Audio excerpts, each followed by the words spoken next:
Salam sejahtera, terima kasih karena bersama dengan saya di Nazlin Unity Channel. Yang dilaporkan. Menurut media sosial, kononnya yang dilapor ialah 830 juta ringgit. Itu yang dilaporkan lesap menurut media sosial ini. Tapi yang kini telah dijumpai hanya 170 juta ringgit dan jongkong emas. Bakinya kemana? Kita lihat siapa yang kena. Menurut hantaran di Facebook Pakatan Harapan Friends. Saudara-saudara sekalian, memang agak mengejutkan kita apabila ada kenyataan tular seperti ini. Dari mana 830 juta? Untuk apa 830 juta? Dan kenapa pula tiba-tiba lesap? Bagaimana uang yang begini banyak boleh lesap begitu sahaja? Ini memang sangat luar biasa. Saudara-saudara sekalian, adakah 830 juta ini dipegang seorang sahaja atau dipegang secara berkolektif? Itu pun jadi tanda tanya. Tapi yang paling menarik, 170 juta dan jongkong emas itu yang telah ditemui sebenarnya untuk apa? Karena kita sudah tahu, Barisan Nasional dan khususnya UMNO telah pun menyatakan penafian tiada kaitan langsung dengan penemuan 170 juta ringgit itu dan jongkong emas. Bahkan Zahid Hamidi sebentar tadi juga mengatakan bahwa ianya tidak akan menjejaskan UMNO Barisan Nasional dalam pilihan raya air kuning kerana siasatan yang dibuat terhadap Ismail Sabri Yaakob tidaklah bersifat kepartian tetapi bersifat peribadi. Kata Zahid Hamidi, tiada sesiapa pemimpin dalam UMNO yang terlibat. Ianya hanya bersifat peribadi. Apabila perkara itu disebut sebagai sifat peribadi, jadi milik siapakah uang itu? Siapakah yang harus bertanggung jawab? Menjadi tanda tanya kalau uang itu adalah simpanan oleh 4 bekas pegawai kanan Ismail Sabri Yaakob, menjadi tanda tanya dan persoalan besar. Bagaimana pegawai kanan yang gajinya tidaklah seberapa itu boleh mengumpul keuangan sehingga begitu banyak 170 juta dan juga jongkong emas. Itu pun jadi pertanyaan juga. Menurut Hamzah Rina, 2 hari lepas SPRM menyita lagi dana 9.33 juta bersama 13 akaun bank.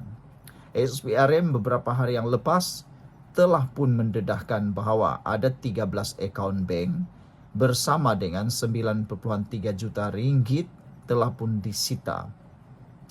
Hari ini rakyat pun sebenarnya tahu. Selama 33 bulan, 2 orang Perdana Menteri, yakni Muhyiddin Yassin dan juga Ismail Sabri Yaakob, berapa ratus juta sebenarnya yang telah hilang?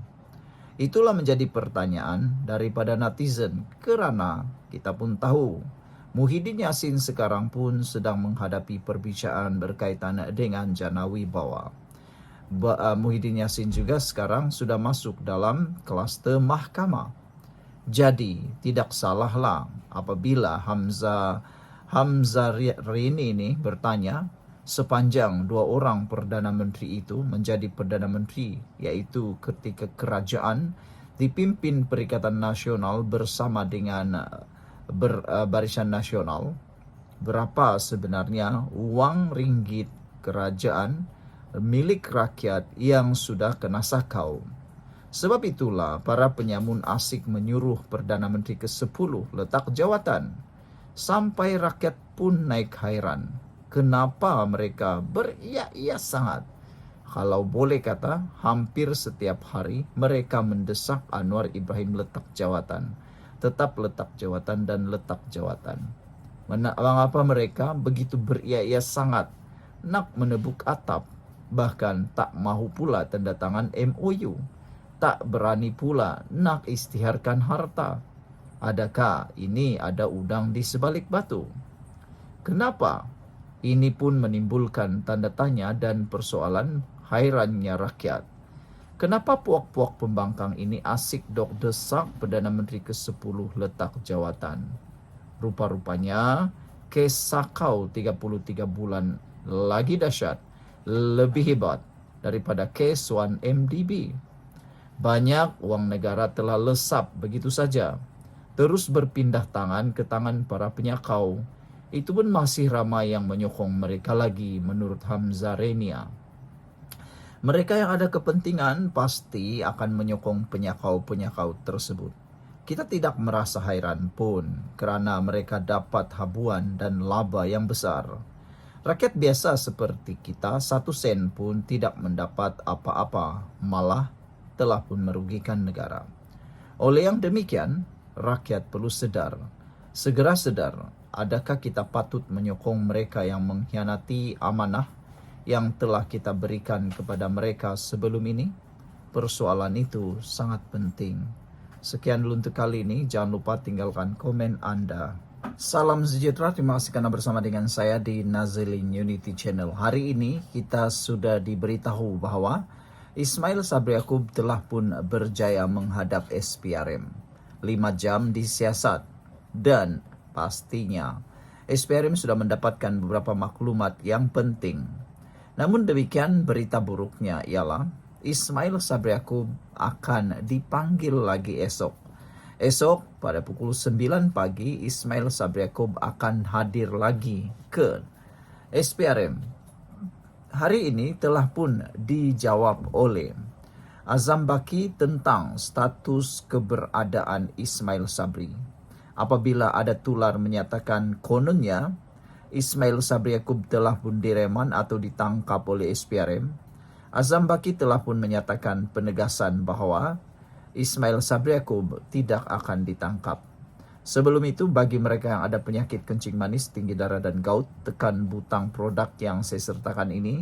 Cepat beli kerana produk yang dikongsikan ini baik, dan saya tahu kebanyakan yang menonton channel ini ada yang ada masalah tinggi darah, kencing manis atau gout.